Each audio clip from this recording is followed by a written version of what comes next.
Well, this week I would normally begin by talking about the Orange or the Bills, but I'm going to save that for a little later on. First, I'm going to begin with a little good news for the people around Seneca Falls. Fran Barbary on Sunday put rumors to rest. There had been rumors that had been circulating that this might be the last St. Anthony Italian Festival, but during the Father Beatini Award Mass, Fran Barbary put him to rest by saying it will continue. And that is terrific news for all the people around Seneca Falls who've grown accustomed to this great Labor Day tradition. It's been going on for 10 years. Not 10 years, ever since I was 10 years old. It's been going on since 1981, born out of a unspeakable tragedy that happened in Italy in 1980, that earthquake that destroyed the church where a lot of the ancestors of the people of Seneca Falls came from. It started back in 1981 and has grown to be a great Labor Day tradition. But the recent years, especially with weather, plus lack of a lot of support for it at times, seemed to almost doom it. But Fran Barbary said, as long as there's support, as long as there's a committee for it, it will continue. And it is a great thing. I've been going to it a lot of my life. But I mean, she touched on something. There needs to be more support from the younger generation of Italians in Seneca Falls to help lead this festival in the future. She even said, even non-Italians, like me, who is mostly Irish, should help step up and support this festival. It is a great thing for Seneca Falls, and I commend Fran Barbary for saying that it will continue. St. Anthony's is a great festival. Let's keep it going, residents of Seneca Falls. Well, I'm going to go from that to talking about one troubling thing I saw over the weekend. It looks as though a referee in Texas came under attack. Apparently, some players didn't like the fact that this referee kicked a couple of their teammates out of the game. So what did they do on a play?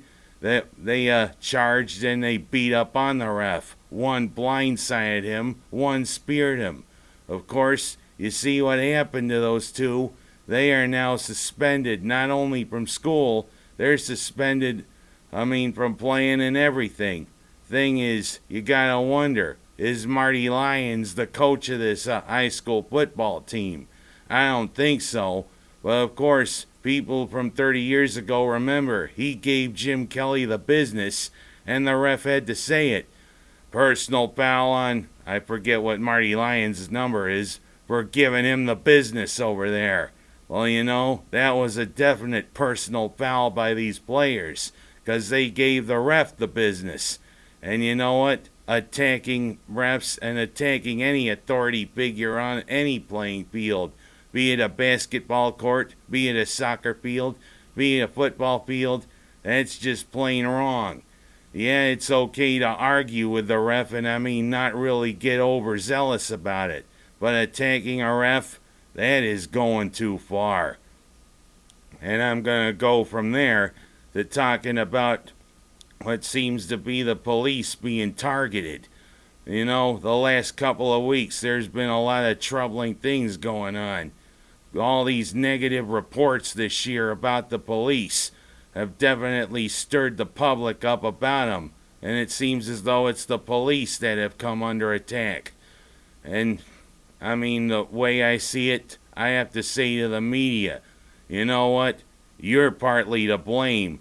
Look at all of these negative reports you've been saying about the police when they've confronted and they've shot supposedly unarmed people.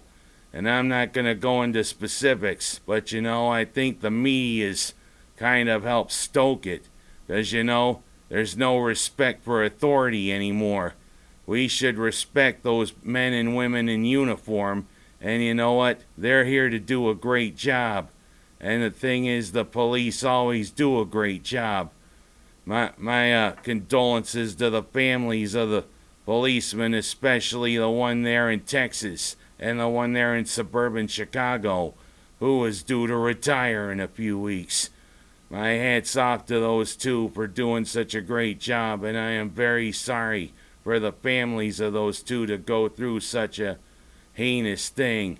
You know, we need to respect the police more. We got this thing of brazen attacks against the police has to stop. And you know, there's still people who support the police, and I am one of them. And I hope this year people support Chris Denny as he becomes the school resource officer for the Seneca Falls School District. Chris is a great young person, a good young cop, and I know he'll do a good job. So please, support the men and women in uniform. Stop this violence. And speaking of violence, the dentist there who shot that lion there in Zimbabwe is going back to work. After 6 weeks of hiding and everything, he's decided that he needs to start his business again. Are you sure that's a good idea? There still is a furor over what happened there in Zimbabwe.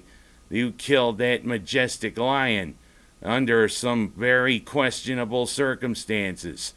But you know, everybody seems to throw support before this lion, and I kind of wonder what other lions are thinking.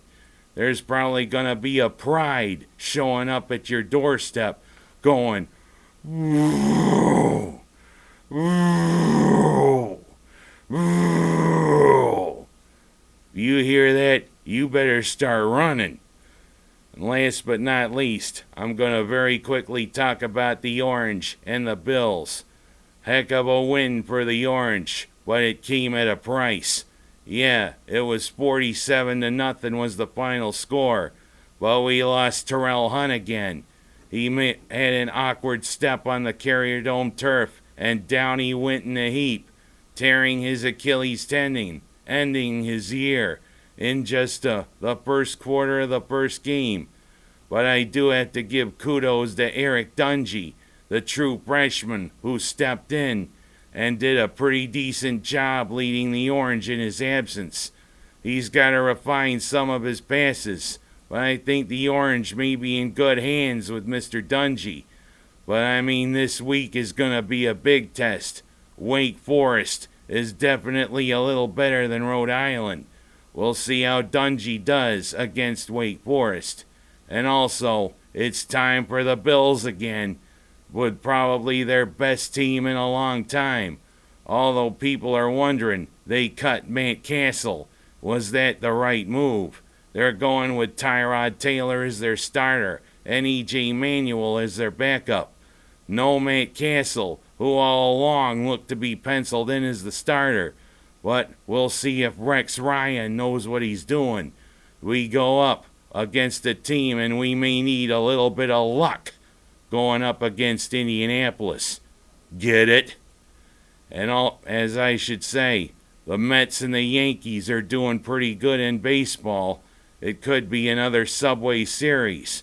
But you know, with the Mets, it could almost be a close shave. And of course, that's what I need. I'm Ken Haas, and that's my stuff for this week. And I ain't gonna give anybody the business like Marty Lyons.